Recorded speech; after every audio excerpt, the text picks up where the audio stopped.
आपला रस्ता आता माडांच्या रांगांमधून जात राहतो. झाडांच्या सावल्या रस्त्यावरती ऊन सावलीचा खेळ खेळत राहतात. रस्त्याच्या बाजूला असलेल्या आंब्यांच्या झाडांमधून आपण जात राहतो आणि अचानकपणे लाल चिऱ्यांनी बनवलेल्या स्वागत कमानीपाशी आपण येतो. पूर्णपणे जांभ्या दगडांमध्ये ते सुप्रसन्न असं मंदिर बांधलेलं असतं. 2 वर्षांपूर्वी आलो होतो तेव्हा त्याचं बांधकाम चालू होतं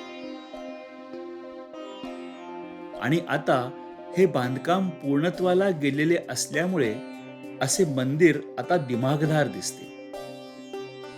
थोडंसं नागरी शैलीकडे झुकणारं जांभ्या दगडातील शिखर आपलं लक्ष वेधून घेतं.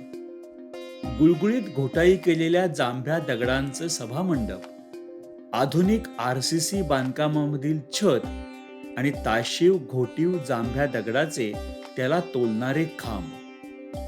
जुनं आणि सध्याच्या बांधकाम पद्धतीचा एक चांगला मिलाफ झालेला इथं आपल्याला दिसतो. जांभ्या दगडाचं वैशिष्ट्य म्हणजे वातावरणाशी संपर्क आल्यानंतर दगडाचा मऊ असणारा पृष्ठभाग कडक होत जातो आणि त्याला मग एक स्थिरता देतो. अशाच ताशीव चिऱ्यांनी मग या मंदिराचं कुंपणही आखलेलं आपल्याला दिसतं. दुपारच्या सूर्यप्रकाशात हे शिखर प्रकाशाचं म्हणजे जणू ऊर्जेचंच अमृतपान करतंय असं वाटून जातं. तसं पाहिलं तर हे नवीन सुशोभित केलेलं सध्याचं प्रवेशद्वार आहे.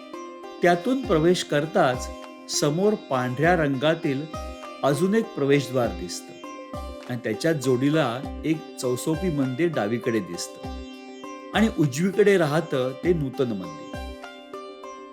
नकाशावरून पाहिलं असता गणेश मंदिराच्या बाजूने गौतमी नदी पार करून मंदिरात येण्याचा मूळ मार्ग असावा आणि तो याच सोमेश्वर मंदिराकडे येत असावा. हा जवळजवळ उत्तर आणि पूर्वेच्या मधून किंवा ईशान्य दिशेकडून येणारा असल्यामुळे मुख्य प्रवेश मार्ग असावा. हाच दिशादर्शित मार्ग मूळ मार्ग असायचं कारण म्हणजे याच मार्गावरील ही छोटी पायऱ्यांची बारव. आत्ताच लगडलेल्या बाळ फणसामधून ती खूप छान दिसते. आज वापरात नसलेली ही पायऱ्यांची बारव दर्शनाला येणाऱ्या भक्ताला सुस्नात होऊनच प्रांगणात प्रवेश करण्यासाठी वापरत असावे. प्रांगणामधील ही विहीर परमेश्वराकरता आवश्यक पाण्यासाठी खास खोदलेली असावी.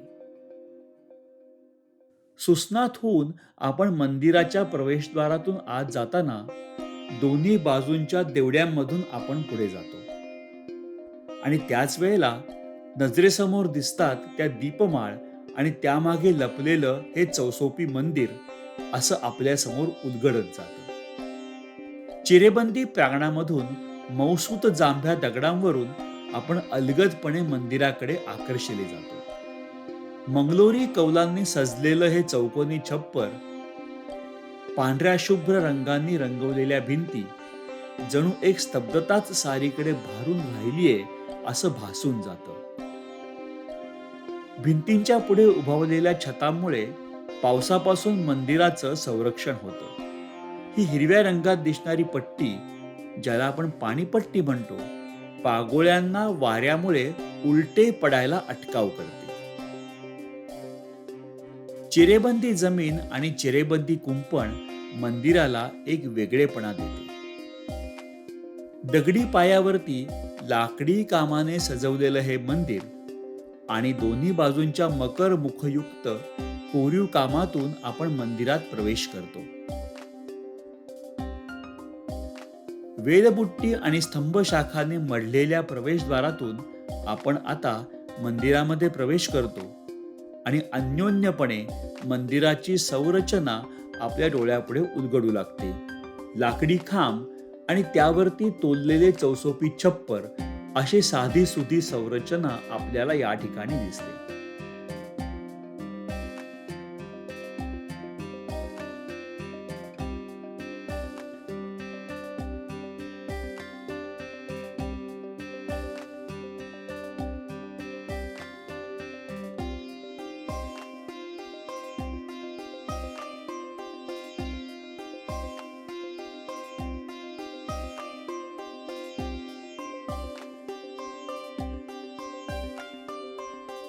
सभामंडपातून आपण छोट्या द्वाराने मंदिराच्या अंतर्भागात प्रवेश करतो. आतील अंतर्भाग हा खांबांवरती तोललेला असून लाकडी छतकामाने त्याला शोभा आणलेली आहे. कोरीव कामाने नटलेले खांब आणि त्यावरील लाकडी तुळया, जाळीदार गवाक्षांनी नटलेली बसावयाची जागा, खांबावरील लाकडी तुळया आणि त्यावरील अशा लाकडी कमानीदार छत तोलणारे लाकूड काम. अशा प्रकारे लाकूड कामात या मंदिराची संरचना केलेली आपल्याला पाहायला मिळते. जाळीदार गवाक्षांची संरचना एक अप्रतिम आविष्कार आहे. त्यामुळे वायुविजनाबरोबरच छायाप्रकाशाचा अमूर्त खेळ आपल्याला मांडलेला दिसतो. त्यामुळे देवाच्या गाभाऱ्याला एक पावित्र्यच प्रदान करतो. बाजूचा छोटा मंडप तसा साधाच लाकूड कामामध्ये बनवलेला आहे. लाकडी तुळया वापरून बनवलेले छताचे आधार हे सुद्धा एका नियमात गुंफलेले दिसतात. मुख्य मंडपात लाकडी खांब, त्यावरती लाकडी तुळया, त्यातून छताचे आधार आणि या आधारांना एकत्र ठेवणारी ही मोरपंखासारखी भासणारी कोरीव अशी अधोमुख चावी आणि त्यावरती तोललेला छताचा कमनीय भार, या साऱ्या संरचनेमध्ये एक कलाकृती आणि एक लयबद्धता आपल्याला दिसते. या साऱ्या अजोड विश्वात त्या सोमेश्वराचे दर्शन मग मन सुप्रसन्न करते. दोन्ही मंडपांना वेगळी करणारी जाळीदार भिंत आणि स्वतंत्र असं भासमान छप्पर, आतला गाभारा आणि बाहेरचा गाभारा, या दोघांनाही दुसऱ्याच आणि वेगळ्याच भासमान अशा प्रतलांमध्ये घेऊन जाते. भाविकांना हे दार ओलांडल्यानंतर एका वेगळ्या मितीत घेऊन जाते. दोन्ही बाजूंकडील धातूंची छोटी पट्टी ही पणत्यांकरता असावी, म्हणजेच आतली मिती भाविकांनाही दृगोच्चर होईल. बसायच्या लाकडी पाटांना टेकण्यासाठी कोरीव रेजांनी युक्त लाकडी पाट आणि त्यावरती उभारलेलं हे छत ऊन पाऊस यापासून संरक्षण करतं. तुळयांवरील कोरीव कामात शेषावरती पहुडलेले भगवान श्री विष्णू आणि प्रार्थना भावातील गरुड, यक्षगण, शर्भांच्या महिरपीमधून हत्तींवर आरूढ देवगण, स्वर्गीय वृक्षांची जणू फळं फुलं झुंबर मकरमुखाच्या आजूबाजूला कोरलेली आपल्याला दिसतात. तीनमुखी प्राणी, गुरुची सेवा करणारा शिष्य, व्यालमुखी आणि प्रणयामधील राजहंस, हरणीचा पाठलाग करणारा व्याघ्र, घोडेस्वार, महिषासुरमर्दिनी आणि पोपट, या साऱ्या चित्रपटांमागील बाजू वेलबुट्टी आणि विविध झुंबरांनी कोरलेली आहे. या साऱ्या चित्रांना एक लय आहे, एक गतिमानता आहे, एक प्रमाणबद्धता आहे आणि हे पाहताना आपल्याला सहज जाणवते. स्थापत्यशास्त्रानुसार दोन खांबांना जोडणाऱ्या तुळईची जेवढी लांबी त्याच्या दोन्ही दिशांकडून 1/3 अंतरावर जास्त भार असतो, तेव्हा या कोरीव कामाच्या चित्रपटांनी तुळईला अतिरिक्त बळ दिल्याचंही आपल्याला इथे दिसतं. तुळईच्या बाह्यांगावर ही वेलबुट्टी असून ती पशु पक्षी, विविध फळं, विविध वेली फुलं यांनी सजवलेली आपल्याला दिसते.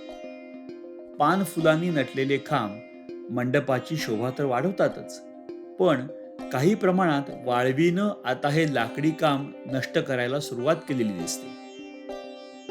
त्यामुळे तातडीच्या संवर्धनाची गरज या ठिकाणी असल्याचं आपल्याला जाणवतं.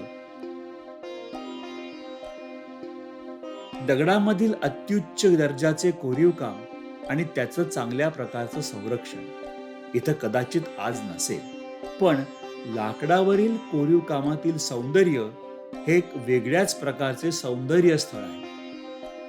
या ठिकाणची योग्यता त्यामुळेच जास्त अवर्णनीय आहे. विश्वनिर्मात्याचा हा आवास तितकाच पवित्र आहे. आपल्याला शांतता आणि पावित्र्य प्रदान करतोय. दीपमाळेच्या माध्यमातून ती स्वर्गीय ऊर्जा आपल्यापर्यंत न विसरता, न चुकता, बिनचूक आणि दररोज पोचवतोय. हा ठेवा बनवलाय त्या अनाम कलाकारांनी शके 1680 म्हणजेच सन 1758, जवळजवळ 266 वर्षांपूर्वी. 1941 साली या मंदिराचा जीर्णोद्धार झाल्याची नोंद सुद्धा इथं आपल्याला दिसते. धकाधकीच्या आणि चकचकीत दुनियेपासून दूर येताच अशा ठिकाणी माडापोफळींच्या मध्ये हरवलेल्या या सोमेश्वराला त्या सोनेरी उधांच्या साक्षीनं अवश्य भेट द्यावी. झाडांच्या आडून गूढतेमध्ये रमत जाणाऱ्या त्या सूर्यास्ताचं मग आपण अवश्य साक्षी व्हावं आणि ती सध्या भासणारी अप्राप्य अशी वाटणारी शांती मग इथंच प्राप्त करावी.